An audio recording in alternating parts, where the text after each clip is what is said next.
possible de réconcilier le monde à Dieu? Oui. Mesdames, Messieurs, bienvenue à l'émission Toute la Bible en parle. Aujourd'hui, je vous parlerai de la réconciliation du monde avec Dieu. En considérant les milliards d'hommes, de femmes et d'enfants qui vivent sur la terre, il se peut qu'on s'interroge sur la façon de leur annoncer l'amour de Dieu. Cependant, un des moyens que lui-même nous donne, c'est de faire des disciples. Si vous acceptez le Seigneur Jésus-Christ comme votre sauveur personnel, vous aurez le cœur rempli tellement de joie que vous ne garderez pas cette paix et ce bonheur pour vous-même. Vous voudrez le distribuer tout autour de vous, un peu comme nous voulons toujours distribuer nos livres. Et cette fois-ci, c'est la destinée de l'âme que nous vous offrons. Et aussi l'Évangile est disponible. Si vous ne possédez pas un Évangile, il nous ferait plaisir de vous l'offrir. Téléphonez-nous en cet instant et demandez la destinée de l'homme. Le ciel ou l'enfer. Le ciel existe et l'enfer existe aussi. Il vaut la peine de s'intéresser. Il y a aussi l'Évangile de Jean. Si vous ne possédez pas l'Évangile, nous avons des évangiles illustrés et ça vaut vraiment la peine d'être lu. J'ai trouvé le Seigneur Jésus-Christ comme mon sauveur en lisant dans l'Évangile de Jean. Si vous avez des questions, si ça vous tracasse cette question de la nouvelle vie, si vous vous demandez ce qu'on veut dire par nouvelle naissance, puis comment naître de nouveau, puis qu'est-ce que ça veut dire se repentir et puis avoir la certitude de son salut, pourquoi ne pas nous appeler et nous demander tout simplement la question?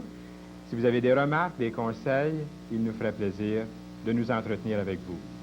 Vous savez, dans un monde de ténèbres est venue la lumière. Jésus a dit, « Je suis la lumière du monde ». Chuck de Souza, qui a préparé un disque, et nous le voyons ici, et sa famille de l'autre côté, c'est avec plaisir que nous l'accueillons et que nous vous écoutons à nouveau, Chuck, dans cette chanson, dans cette première chanson que vous nous faites aujourd'hui, et nous nous unissons à vous pour donner toute la gloire au Seigneur aussi. Nous vous écoutons.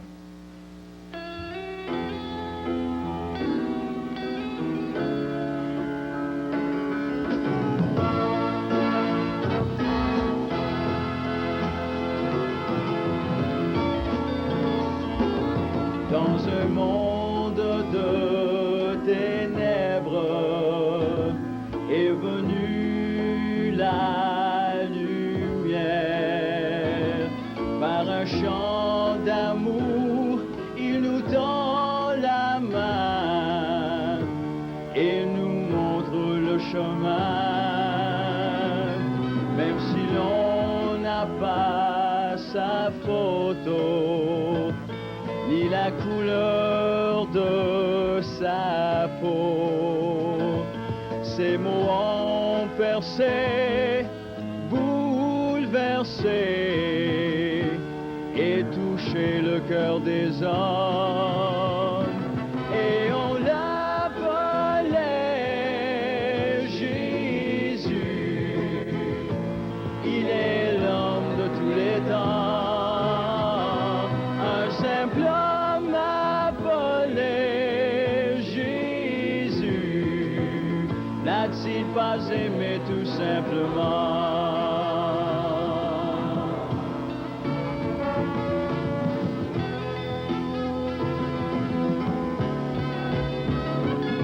Laisse entrer sa lumière, tu la verras briller, t'enlever ta misère et te libérer. Et on l'appelait Jésus, il est l'homme de tous les temps, un simple homme appelé Jésus. N'a-t-il pas aimé tout simplement? N'a-t-il pas aimé tout simplement? N'a-t-il pas aimé tout simplement?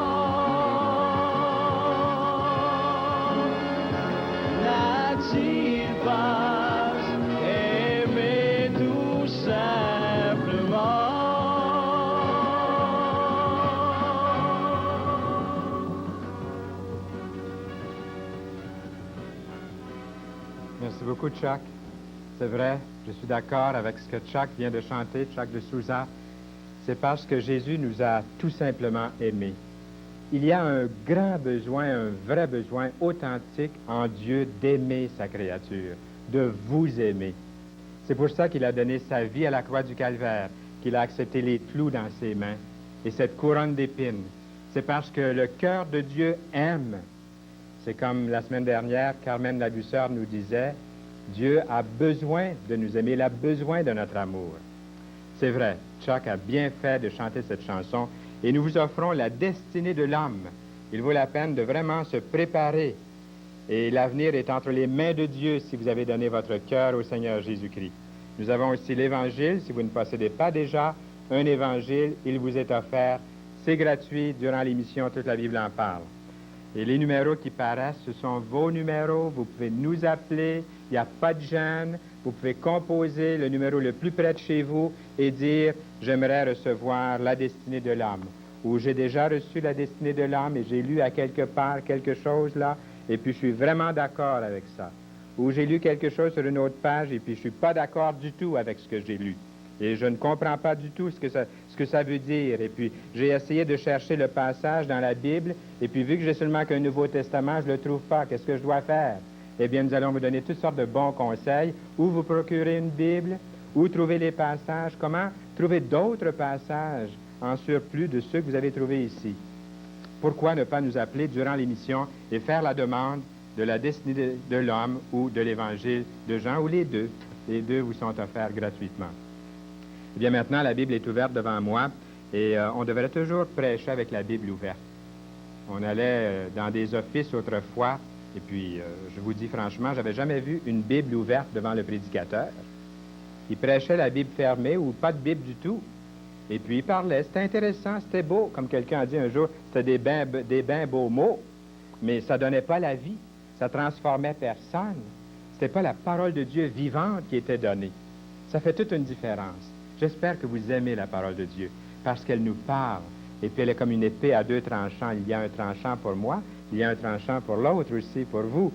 Écoutons bien ce que Dieu a à nous dire aujourd'hui par sa parole.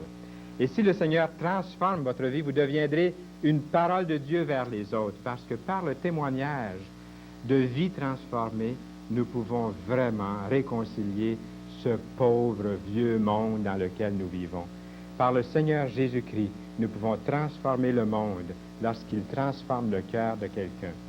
Je pense à la petite Samaritaine dans la Bible, au chapitre 4 de Jean. Et si vous faites venir, si vous avez demandé l'Évangile de Jean, vous allez pouvoir regarder au chapitre 4 et trouver toute l'histoire au complet de cette petite Samaritaine. Elle est venue puiser de l'eau et Jésus était assis au bord d'un puits. Et puis, il lui a parlé, il lui a demandé de l'eau. Et puis, elle était bien surprise parce qu'une Samaritaine, un Juif qui parle à une Samaritaine, puis déjà un homme qui parle à une femme, c'était pas tout à fait selon les coutumes de l'époque. Elle était bien étonnée, mais elle s'est intéressée au Seigneur. Et puis, il lui a dit, si tu savais que je peux te donner de l'eau vive, pas de l'eau comme dans ce verre, mais de l'eau pure, de l'eau vive qui désaltère pour l'éternité. Tu m'en aurais demandé, dit-il à la Samaritaine, et je t'en aurais donné. Elle a dit, donne-moi de cette eau. Elle pensait qu'elle n'aurait plus besoin de venir puiser de l'eau. Et le Seigneur lui a donné de l'eau vive. Mais c'était lui-même, le Seigneur, qui lui a transformé son intelligence, a transformé son cœur. Il lui a dit tout ce qu'elle était, tout ce qu'elle avait fait, tout ce qu'elle était au moment où il parlait avec elle. Elle a réalisé qu'elle était une pécheresse. Elle a réalisé qu'elle avait besoin d'un sauveur.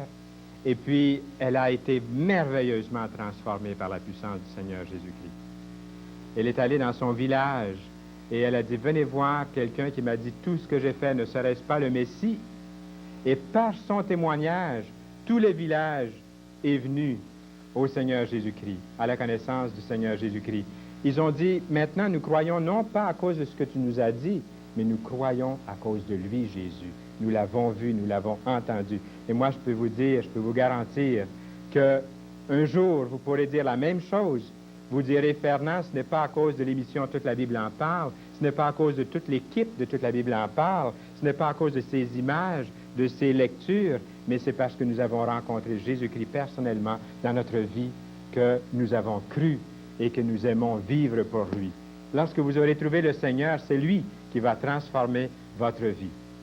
Eh bien, nous avons vu que ce n'était pas par les capacités ou par ses talents, la petite Samaritaine, mais c'était vraiment parce que Jésus a ce besoin d'aimer les autres, a ce besoin d'aller vous chercher là où vous êtes, comme il est allé chercher la Samaritaine. Il a ce besoin d'amour et il vous aime, et ensuite vous pourrez lui donner de votre amour en retour.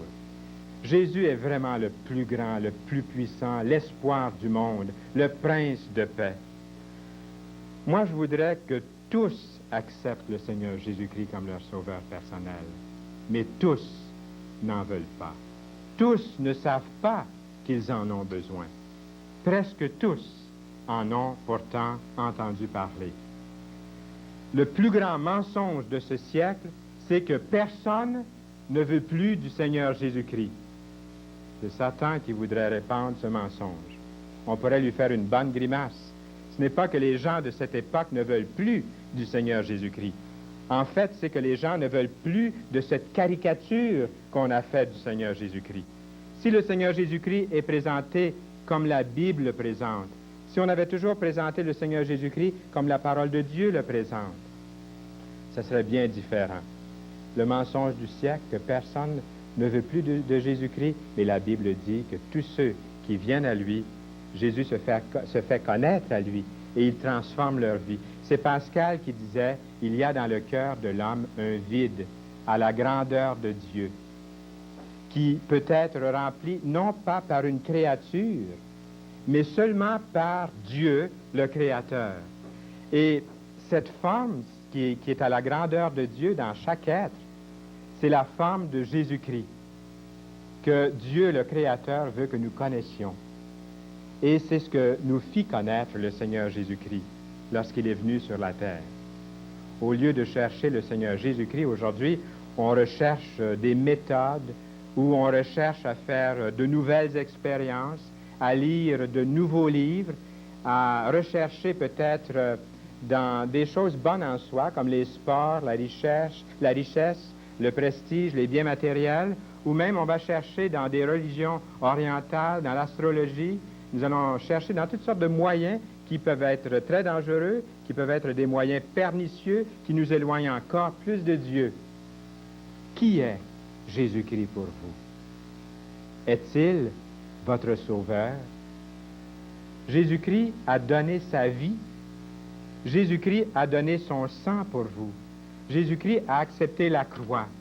Lorsque Jésus-Christ a accepté la croix, il a accepté les clous dans ses mains. Il a accepté cette couronne d'épines et le sang a coulé sur son visage, s'est mélangé au crachat des soldats. Il a été humilié devant les yeux de tous. Et lorsqu'il a versé son sang à la croix, c'est comme s'il disait, « Je t'aime, je t'aime, je t'aime. Je prends ta place ici à la croix du Calvaire. Je meurs pour toi. Je porte tes péchés, tes transgressions, tes désobéissances. Je les porte en mon corps sur le bois. » Le Seigneur Jésus-Christ vous aime. Et ce n'est pas sa volonté que vous soyez perdus, mais que vous soyez sauvés. Le Seigneur nous appelle par 3 moyens dans l'Écriture. Premièrement, la repentance. Qu'est-ce que c'est la repentance? C'est de vous détourner de tout ce qui ne vous a pas procuré la certitude de votre salut, tout ce qui ne vous a pas procuré l'assurance, la paix intérieure, ce qui ne vous a pas procuré absolument rien de sûr pour la vie éternelle. Même après avoir tout essayé, après avoir observé les 10 commandements, après avoir même essayé d'acheter votre salut, il y a toujours ce doute, il y a toujours cette incertitude. Est-ce que je vais être sauvé? Est-ce que je vais être avec le Seigneur un jour? C'est de vous détourner de ce qui ne vous a pas procuré de paix, de vous détourner de votre vie passée, de votre péché. Et deuxièmement, c'est d'avoir la foi. La foi, c'est de croire que Dieu a la capacité de vous sauver. Lui qui a créé l'univers, lui qui a créé l'univers, vous a créé chaque cellule de votre corps, et il vous aime. Il est là, Dieu, parce qu'il vous aime, parce qu'il vous veut pour lui. Et la foi, c'est de croire qu'il a cette capacité de vous sauver, lui qui a tout créé. Et c'est de croire aussi qu'il a ce désir de vous sauver, car Dieu a tant aimé le monde, il a ce désir de vous sauver, qu'il a donné son Fils unique, afin que quiconque croit en lui ne périsse pas, mais qu'il ait la vie éternelle. Il y a une troisième chose. Peut-être que vous êtes prêt à reconnaître que vous devez laisser de côté ce qui ne vous a pas procuré la paix, et vous êtes d'accord à dire que Dieu est capable et que Dieu a ce désir de vous sauver. Il y a une troisième chose, c'est de venir à lui. Jésus a dit, « Venez à moi, vous tous qui êtes fatigués et chargés, et je vous donnerai du repos. » Un des plus grands prédicateurs de tous les temps s'appelle John Wesley. Et il est venu ici, en Amérique, il est venu évangéliser les Amérindiens, quand lui-même, personnellement, n'était même pas converti. Il avait étudié dans des écoles, dans des séminaires, il avait ce désir de venir parler aux Amérindiens, mais lui-même n'avait pas la vie nouvelle. Lui-même n'était pas né de nouveau. Il avait besoin d'un sauveur. Et en lisant l'introduction des écrits de Martin Luther, il se convertit au Seigneur Jésus-Christ. Il avait lu dans la Bible, « C'est par la grâce que vous êtes sauvés, par le moyen de la foi. Et cela ne vient pas de vous, c'est le don de Dieu.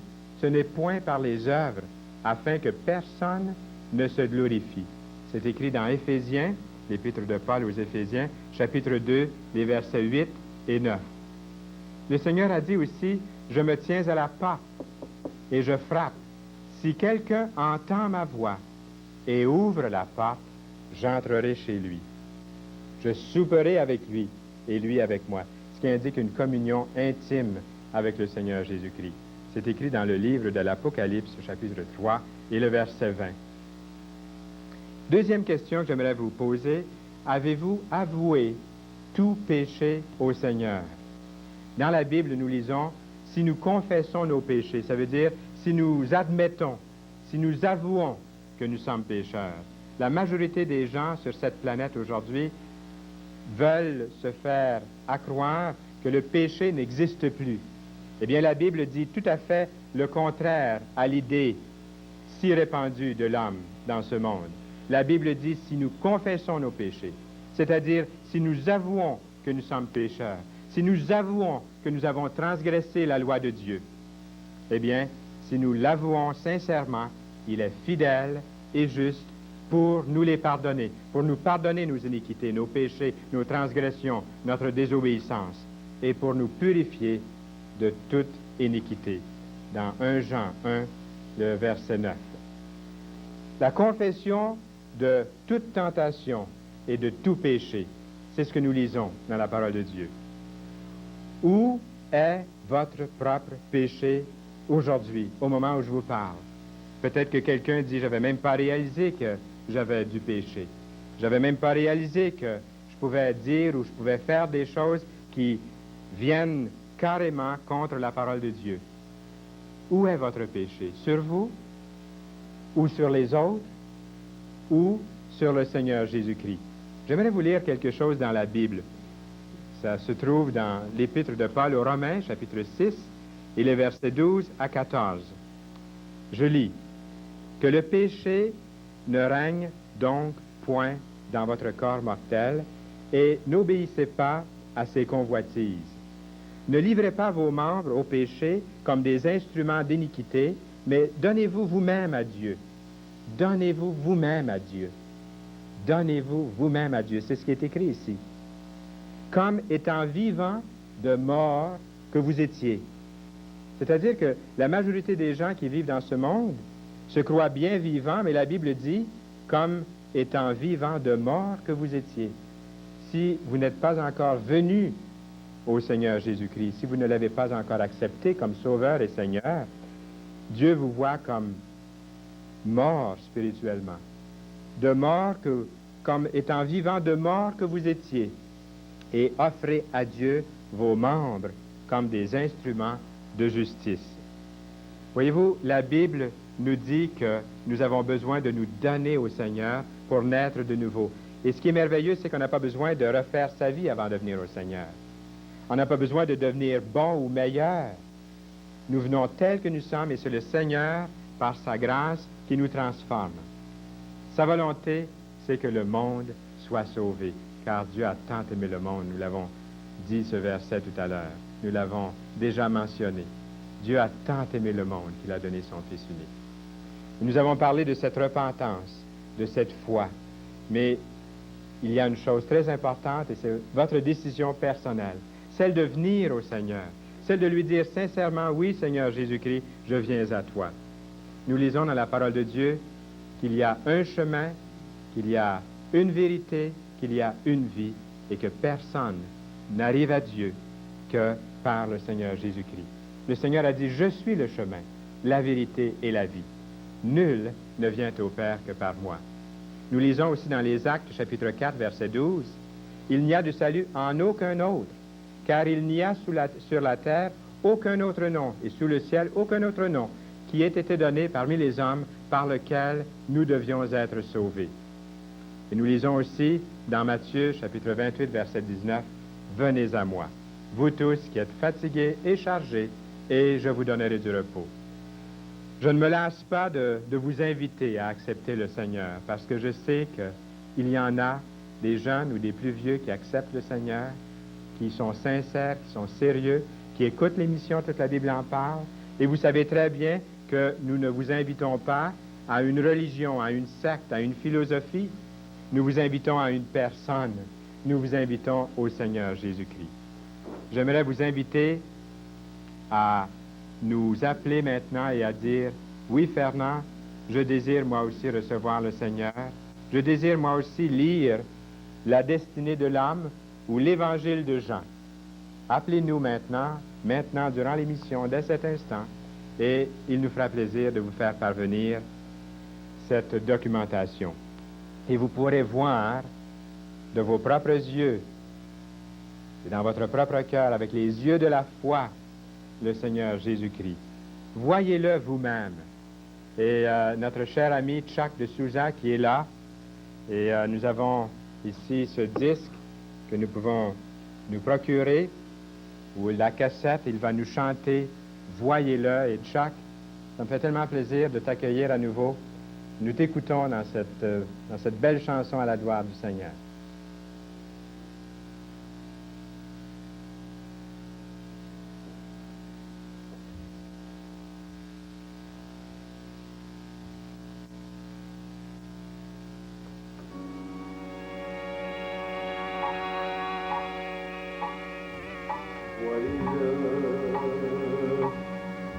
Son sang versé en partage, ses mains percées, son corps brisé, voyez-le.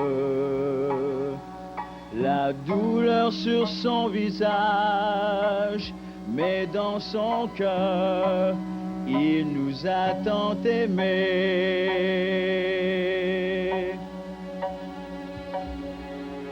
Voyez-le, la mort n'a pu le garder, mais où est-il? Il est ressuscité. Voyez-le, il revient sur les nuées pour nous chercher, nous libérer, car il est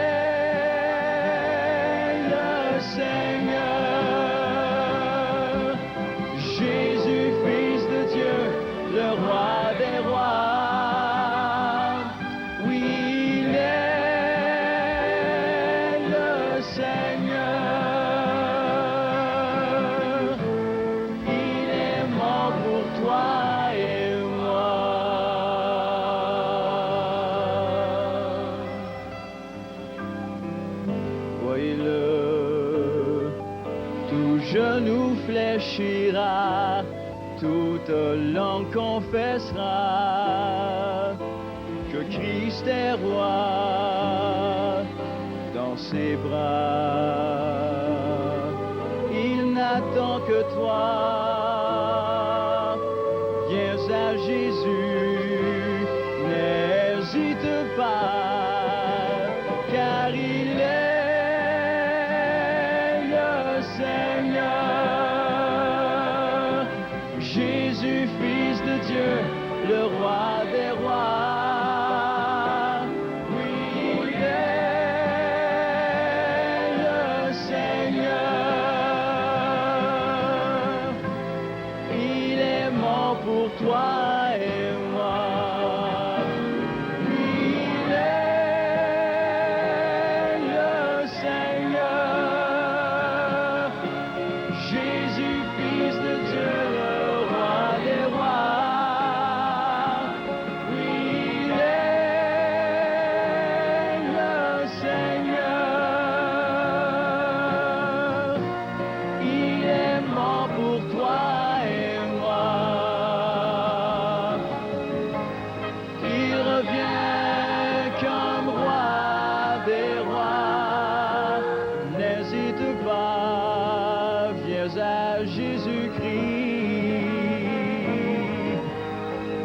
revient comme roi des rois. N'hésite pas, viens à Jésus-Christ. Il revient comme roi des rois. N'hésite pas, viens à Jésus-Christ. Viens à lui.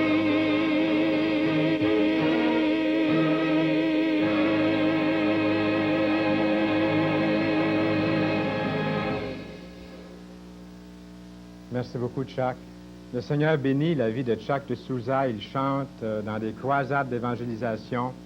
Et nous pouvons aussi écouter Chuck sur disque ou sur cassette. Merci beaucoup pour ce chant intitulé « Voyez-le ». Et n'ayez pas peur de venir au Seigneur Jésus-Christ. L'éternité, c'est long. Et la décision se prend ici sur la terre. N'ayez pas peur de dire « Oui, Seigneur, je te donne ma vie ». Les gens hésitent de venir au Seigneur parce qu'ils se disent « Je vais tout perdre, je vais perdre mes amis, je vais perdre tout ce que j'ai de plus précieux. » Mais c'est un mensonge. Vous allez gagner des frères et des sœurs et des amis. Si vous êtes une personne solitaire, si vous êtes seul en ce moment, puis que vous êtes angoissé, puis que vous ne savez pas où vous tourner, je peux vous garantir que si vous venez au Seigneur Jésus-Christ, vous ne serez plus jamais seul. Vous allez retrouver des amis, vous allez retrouver des rencontres et la parole de Dieu, un encouragement, savoir que la culpabilité est partie et ce fardeau qui est si lourd, je peux vous le garantir, c'est la vérité. Venez au Seigneur Jésus-Christ. N'ayez pas peur. Vous avez beaucoup plus à gagner que ce que vous avez à laisser, je peux vous le dire. Hein? Et puis tous ceux qui sont au Seigneur peuvent dire la même chose. Eh bien, je voudrais vous dire aussi en même temps que nous avons des bonnes choses ici à vous offrir. C'est la destinée de l'âme. Appelez dès cet instant et demandez-le. Demandez la destinée de l'âme. Et aussi l'Évangile. Vous pouvez faire la demande des deux ou un ou l'autre. Et si vous voulez demander autre chose, bien, vous pouvez appeler pour demander autre chose. Il nous ferait plaisir de vous en parler. Eh bien, Chuck reviendra la semaine prochaine avec son épouse. Soyons là pour les accueillir et nous vous souhaitons une bonne fin de journée, que le Seigneur vous bénisse richement pour sa gloire.